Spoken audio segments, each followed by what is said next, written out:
Hello everybody, welcome to this another session by Gyanam.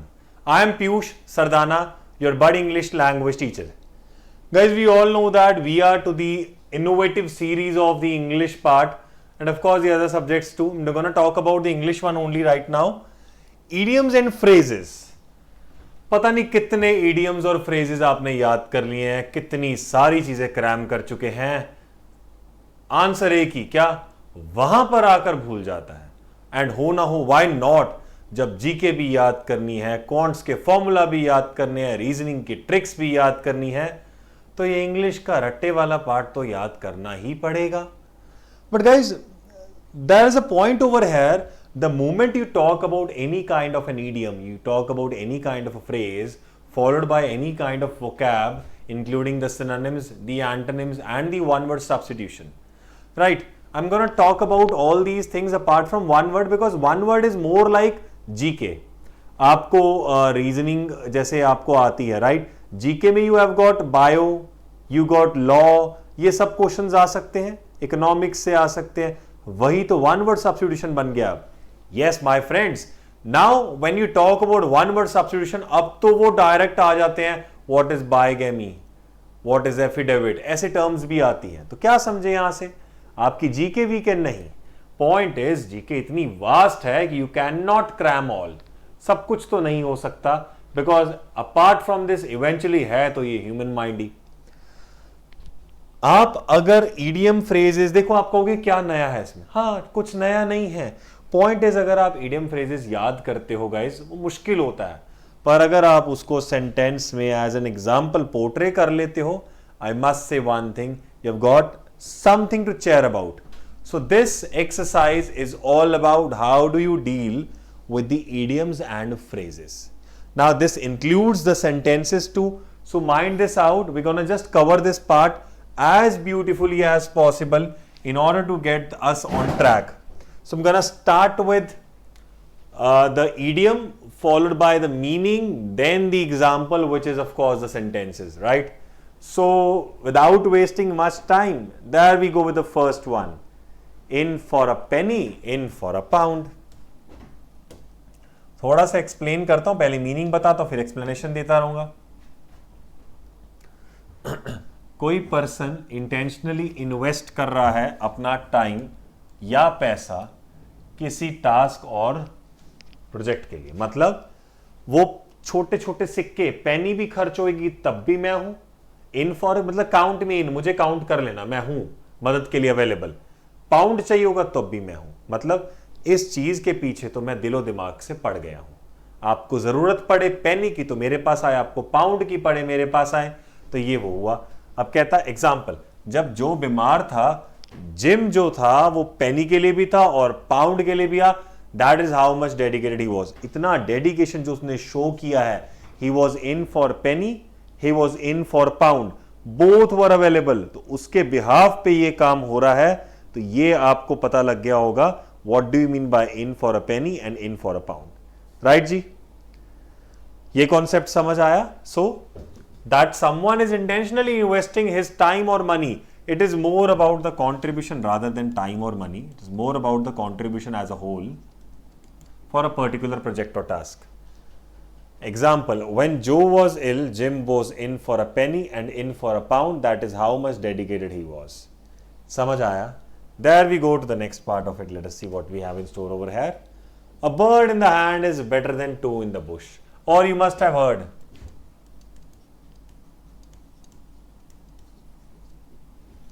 A bird in the hand is worth two in the bush. तो फिर ये than भी cut जाएगा, सीधा आएगा two in the bush. Right? अब ये देखे जरा क्या है. ये बोलता है कि आप ये मत सोचिए कि मेरे पास ये भी है, ये भी है, ये भी है. हाँ, मैंने बात कर रखी, मैंने बात कर रखी. बात करना क्या होता है? या तो एफिडेविट पे कराएं या पैसे देकर बात करें, खत्म करें. मतलब आप या तो एफिडेविट पे करें या उसको फीस दे ही दे, जो भी फीस है उसके रिसिप्ट लीजिए. पक्का काम कीजिए ना. आप कह रहे हो हाँ उसके साथ भी मेरी बात है, उसके साथ भी बात है, वो मैं देख लूंगा. ना, not at all. The moment we talk about A bird in hand is better than two in the bush. तो कहता झाड़ी में दो birds होने से अच्छा बेटर ये है कि मेरे हाथ में एक बर्ड है, so that I am able enough कि मैं ये अपॉर्चुनिटी ग्रैब करके रखता हूं। तो अपॉर्चुनिटी जो हाथ में है वो करंटली बेटर है उस प्रोस्पेक्ट से जो कहता है फ्यूचर में हाँ कि ये हो जाएगा, ये बाद में मैं कर लूंगा, क्योंकि time never repeat itself, time तो नहीं आएगा वापस। So a bird in the hand is better than two in the bush. Example भी देख लेते हैं। The detective apprehended 3 criminals and saw other one running but did not chase him because she knew a bird in one hand is better than 2 in the bush. क्या है देखना इसको। Detective ने apprehend कर लिया था 3 टर्मिनल्स को, लेकिन जो दूसरा था वो चौथा था वो अगला भाग रहा था। उसने सोचा मैं चेज नहीं करूंगा, क्यों? क्योंकि उसको पता था एक हाथ में अगर बर्ड हो बेटर है जो अपॉर्चुनिटी दिख रही हो। वो सिर्फ दिखने की हो, क्या पता might be an illusion, might be in disbelief कि ये क्या हो गया, डिसेप्टिव हो सकता है ना, छुपा हुआ रहस्यमय। There we go with the next part of it. Chip off the old block that a person is similar in behavior or actions like his parents. ये जो पुराना ब्लॉक था ना, जो पुराना, उसी का एक चिप है। चिप मतलब छोटा सा पार्ट है। So when we talk about this thing, इसको क्या बोला जाता है? He is the chip of the old block. Sorry, he is a chip of the old block. जो पुराना ब्लॉक है ना उसका तो चिप है ये। मतलब एक पर्सन जो सिमिलर है बिहेवियर में और एक्शंस में उसके पेरेंट्स की तरह या उसके गार्डियंस की तरह है जिसने जन्म दिया। मतलब you right now are equal to your source form. Example, when grandmother saw her grandson collecting coins like her son used to do, she knew he was a chip of the old block. जब grandmother ने देखा कि उनका जो पोता है, grandson है, वो जो है वो कॉइन्स कलेक्ट कर रहा है, शौक रखता है कॉइन्स कलेक्ट करने का, जस्ट जैसे उनका बेटा करता था, तो उनको पता था ये तो ओल्ड ब्लॉक का ही चिप है। Right, he is chip of the old block. Do unto others as you would have them do unto you. कहता टिट फॉर टैट सुना होगा। जैसा लोग आपको ट्रीट करते हैं ना वैसा आप उनको ट्रीट करें, there is no harm in that. जैसा आप ट्रीट करते हैं लोगों को वैसा लोग आपको करेंगे, जैसा लोग आपको ट्रीट करते हैं वैसा आप उनको करिए। तो कहता है वही चीज करो बाकियों के साथ जैसे आप करी जब वो आपके साथ करते थे। I felt Peter was a little cold towards that homeless. Cold का मतलब होता है rude terms. I felt Peter was a little cold today towards that homeless man. He should do unto others as he would have them do unto him because who knows about time. कहता मुझे लगा यार ये बहुत थोड़ा सा rude था उस होमलेस मैन की तरफ, बिकॉज उसको वैसा ही करना चाहिए जैसा वो कर रहा है, या फिर वो सहन कर सके, क्योंकि किसको क्या पता टाइम कब चक्का बदल दे, what happens, what makes it certain, क्या हो जाए।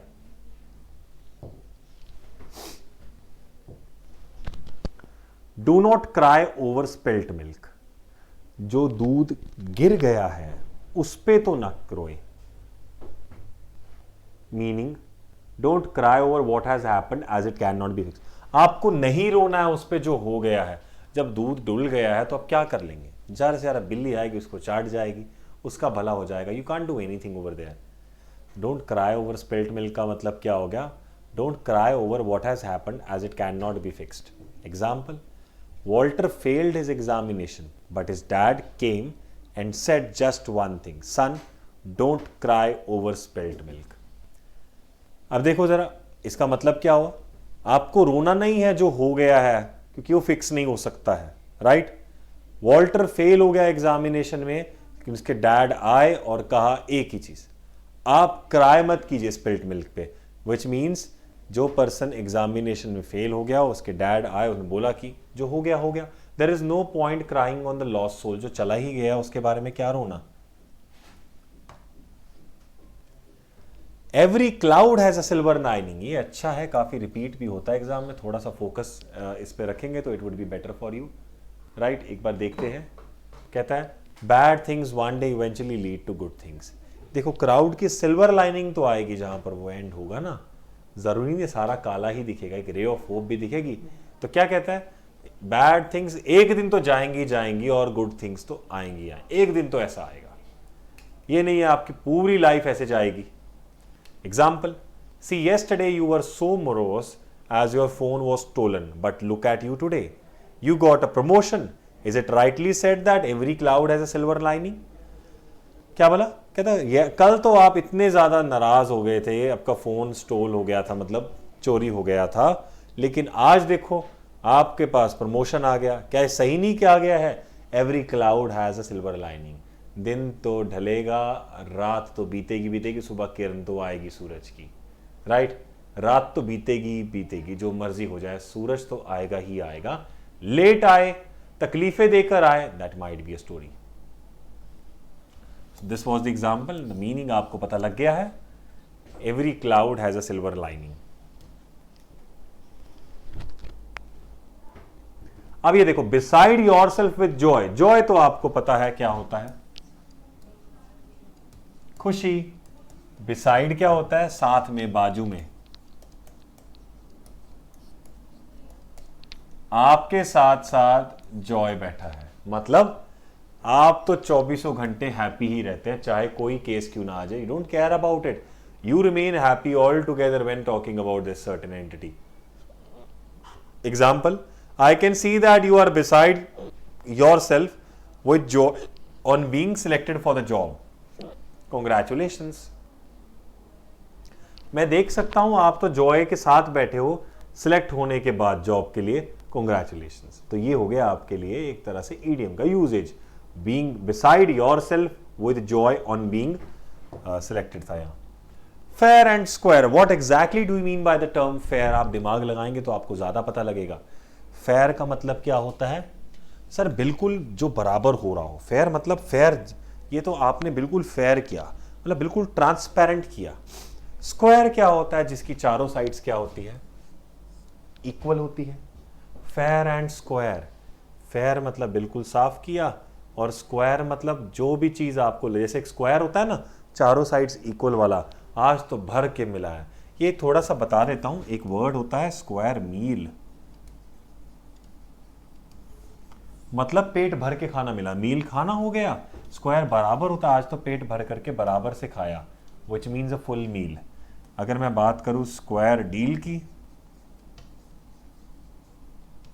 तो क्या हो जाएगा? Full justice. इंसाफ पूरा हुआ है. तो fair and square meaning being direct और फेयर. आप डायरेक्ट हो जाएं या फेयर हो जाएं. Right? So to tell you fair and square, I did everything that I was meant to do, but still it felt unfulfilled. फिर भी वो unfulfilled सा रहा. अगला देखते हैं. आपको मैं सही बताऊं तो, सही मतलब सीधे सीधे बात बताऊं, मैंने सब कुछ किया जो करना चाहिए था, पर फिर भी वो unfulfilled सा रह गया. ये इसकी हिंदी है. Having an ace up the sleeve, meaning you have an advantage that is currently being withheld for future purposes. Having an advantage that is currently being withheld for future purposes. Example, देखो आपके पास जो S है ना, वो sleeve में रखा हुआ. आपके पास एडवांटेज है, लेकिन मैंने उसको बचा के रखा. लास्ट के लिए तुरुप का इक्का बचा के रखते हैं ना, ये तो मेरा तुरुप का इक्का है, इसको मैं लास्ट में यूज करूंगा. हुकुम का इक्का. Example, Brian kept quiet at the board meeting, who knew he had an ace hidden up his sleeve the whole time. वो तो सारा टाइम चुप रहा था मीटिंग में. किसको पता था इसके पास एक रहस्यमय छुपा हुआ हथियार है. तो ये वाला एग्जाम्पल, ये रहा meaning. Moving on forward with the next one. A black sheep, एक पर्सन जो भेड़ों के ग्रुप में से अलग निकल के आया, मतलब फैमिली में से अलग निकल के आया और फैमिली को लेट डाउन हुआ. Being a disgrace for family. Family के लिए तो डिसग्रेस है ये. एग्जाम्पल, उनको पता ही नहीं है ऑलिव के बारे में. अब तो ऐसा लगता है तो ब्लैक शीप था अपनी फैमिली के लिए, शादी की किसी और से, और जब स्टिल अरेंज था अपनी फियांसे से, तो क्या बोला? ये तो लेट डाउन कर दिया. अब ऑलिव के बारे में बात नहीं करते हैं, ऐसा लग गया उनके लिए तो वो मर गया. ब्लैक शीप हो गया फैमिली के लिए, डिसग्रेस हो गया, जिसने काला धब्बा ला दिया. उसने मैरी किसी और से किया, और जबकि वो अरेंज था अपनी फियांसे से. राइट? सो ये रहा उसका एग्जाम्पल, ये रहा meaning. You can just narrate in your mind कि भाई क्या चल रहा है. अगला, hook line and sinker. Hook line and sinker, कुछ भी कर लो थॉरोनेस और पैशन से, जैसे तैसे करके करना ही है. पीछे पड़ गए हैं. I've set my mind to go through the spreadsheets by Monday and I'm working for it hook, line and sinker. साम, धाम, दंड, भेद, कुछ हो जाए ये तो करना ही करना है. मैं किसी भी तरीके से ये काम कर रहा हूं, बस से पीछे पड़ गया हूं. Hook, line and sinker. Looking to your laurels. Laurels होता है जो उपलब्धियां हैं. Not be lost in your achievements. अपनी अचीवमेंट्स में खो ना जाइए, क्योंकि अगर आपने जो करना है वो भूल गए फिर मुश्किल हो जाएगी. अपनी पास्ट की ग्लोरियस चीजों को ना याद करते रहिए, जो अभी करना है वो भी तो याद रखिए. Example, look to your laurels but do not rest on it. हाँ, अपनी उपलब्धियां देखो, उन पे रेस्ट भी करो, उन पे गौर भी फरमाइए, उन पे घमंड भी खाइए जितना खाना चाहिए, लेकिन उसके भरोसे मत रह जाइए. पास्ट चीजों के भरोसे मत रह जाइए. पास्ट अकम्पलिशमेंट्स एक बूस्ट होना चाहिए, ना कि the only way to survive. Oh, that was something that I meant to, present in front of you just for the fact that these are actually important. Talking about their usage, their meaning, and of course their example. If you use all these things in a daily life scenario, that would help you out a lot. So I would just advise you or suggest you out to accomplish this exercise in your daily life, so that if somebody talks to you, just try to add one such idiom in your life. Who knows, that idiom might come in exam too. So stay tuned for such videos. We will be right back in the another one. Have a good day. Enjoy. Bye bye.